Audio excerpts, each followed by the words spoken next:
पाठ 15 मुहावरे और लोकोक्तियां, इडियम्स एंड प्रोवर्ब्स। मुहावरे, इडियम्स। भाषा को अधिक प्रभावपूर्ण और आकर्षक बनाने में मुहावरे और लोकोक्तियों का महत्वपूर्ण स्थान है। इनके प्रयोग से भाषा में सरसता एवं सहजता आ जाती है। अरे, तुमसे मिलकर तो दिल बाग बाग हो गया। कौन सा बाग? शालीमार बाग या रोशन आरा? आप तो समझ गए ना कि बाग बाग होना मुहावरा है और यहाँ मित्र का मतलब है कि वह बहुत प्रसन्न हो गया है। इस प्रकार मुहावरा वाक्य का एक ऐसा अंश है जो अपने शाब्दिक अर्थ से अलग हटकर एक विशेष अर्थ देता है। मुहावरे शब्दों के सामान्य अर्थ में नहीं अपितु विशेष अर्थ में रूढ़ हो जाते हैं। कुछ मुहावरों का वाक्य प्रयोग देखिए। अपने पैरों पर खड़ा होना, स्वावलंबी होना। अपना करियर ध्यान से चुनो ताकि सही समय पर अपने पैरों पर खड़े हो सको। अक्ल का दुश्मन, मूर्ख व्यक्ति। अनुराग तो अक्ल का दुश्मन है, कितना ही समझाओ कुछ करने की कोशिश ही नहीं करता। आंसू पोंछना, सांत्वना देना। यह सब श्रीमान केलकर का किया गया काम है, अब क्यों आंसू पोंछ रहे हैं। कंठ का हार होना, बहुत प्रिय होना।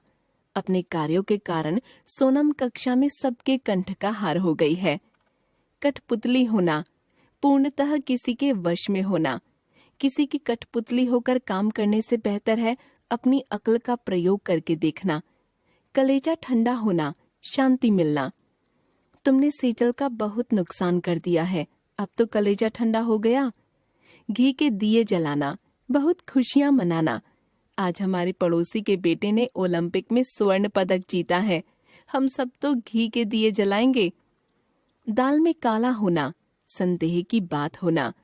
रोहन बार बार बात बदल रहा है, जरूर दाल में कुछ काला है। नमक हलाल होना, कृतज्ञ होना। अगस्त्य नमक हलाल है, वह कंपनी के विरुद्ध कोई अनुचित कार्य नहीं करेगा। नीम का पत्थर होना, बहुत सहायक होना।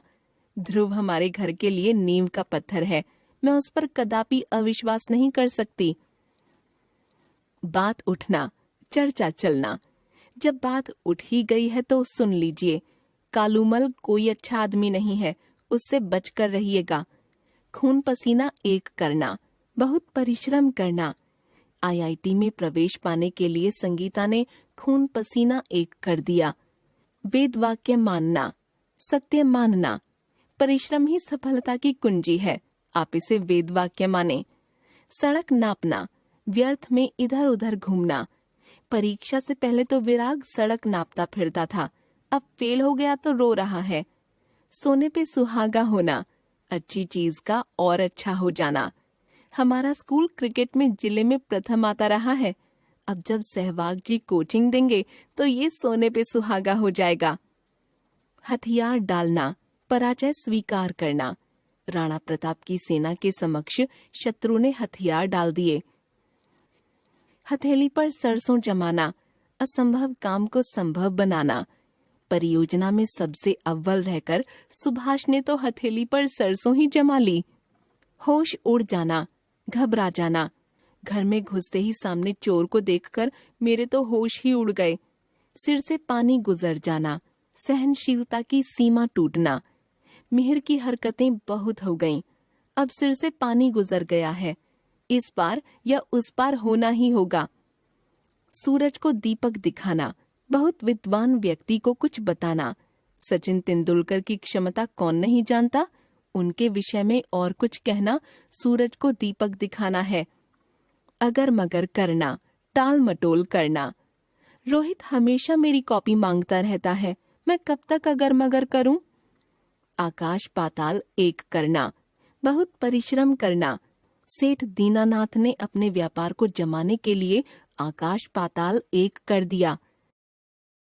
अब कुछ अन्य मुहावरे और उनके अर्थ जानिए।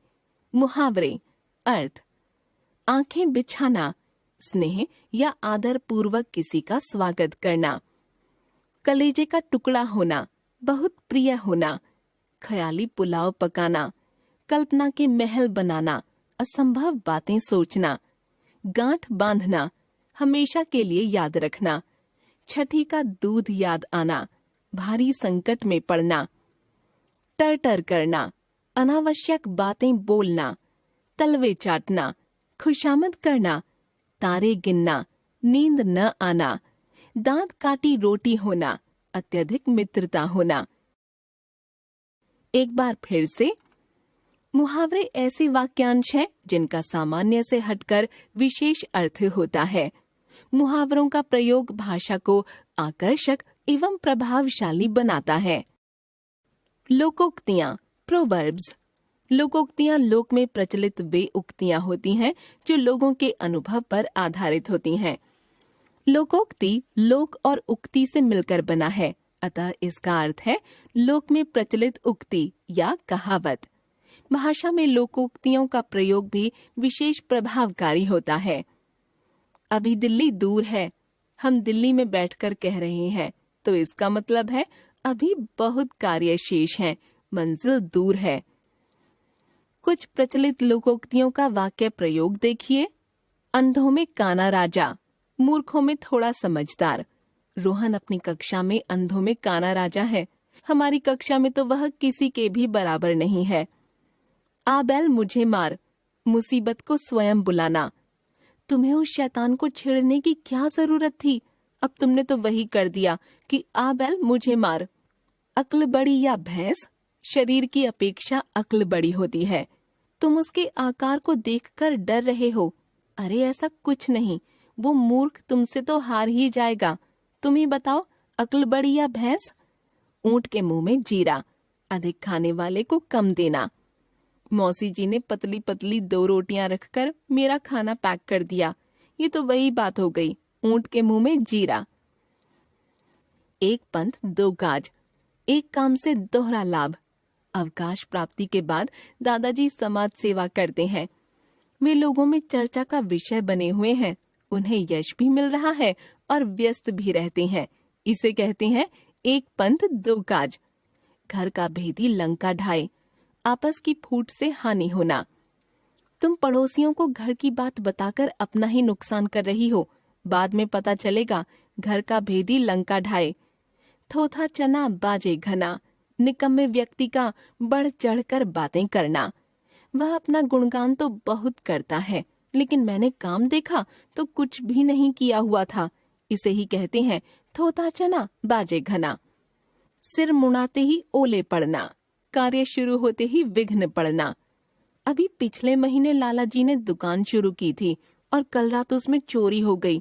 इसे ही तो कहते हैं सिर मुड़ाते ही ओले पड़ना। बंदर क्या जाने अदरक का स्वाद, मूर्ख व्यक्ति गुणों को नहीं पहचानता। विद्यालय के प्राचार्य बहुत विद्वान हैं, छात्रों को हर बात बड़ी अच्छी तरह समझा देते हैं, पर रोहन उनकी निंदा करने से नहीं थकता। मैं तो यही कहूँगा, बंदर क्या जाने अदरक का स्वाद। हाथी के दांत खाने के और दिखाने के और, कहने और करने में अंतर। मिस्टर मोहन तो सबको सहायता का आश्वासन देते रहते हैं, पर करते कुछ नहीं। उनके लिए तो यही कह सकते हैं, हाथी के दांत खाने के और दिखाने के और। एक करेला दूजा नीम चढ़ा, एक दोष होने पर दूसरा दोष भी मिलना। आकाश बहुत झगड़ालू है, आजकल दूसरों की चीजें जबरदस्ती उठा ले जाता है। इसे कहते हैं एक करेला दूजा नीम चढ़ा। ओस चाटे प्यास नहीं बुझती, जिसकी आवश्यकता अधिक हो उसका थोड़े से काम नहीं चलता। पुत्री की शादी के लिए उसे 2 लाख रुपये चाहिए थे। रिश्तेदारों ने 50,000 रुपये एकत्रित करके दिए, लेकिन इससे काम चलने वाला नहीं, क्योंकि ओस चाटे प्यास नहीं बुझती। अब कुछ अन्य लोकोक्तियां और उनके अर्थ जानिए। लोकोक्तियां अर्थ: पराधीन सपने हूँ सुख नाही, गुलामी में कभी चैन नहीं, एक अनार 100 बीमार, एक ही वस्तु के अनेक चाहने वाले, जो गरजते हैं वो बरसते नहीं, बहुत बोलने वाले कम काम करते हैं, दूर के ढोल सुहावने, दूर की वस्तु अच्छी लगना, चमड़ी जाए पर दमड़ी न जाए, बहुत कंजूस व्यक्ति, ढाक के 3 पात, हमेशा एक सी हालत में रहना, जिसकी लाठी उसकी भैंस, शक्तिशाली की जीत होती है। कोयले की दलाली में मुंह काला, बुरे के साथ रहने से बुराई मिलती है।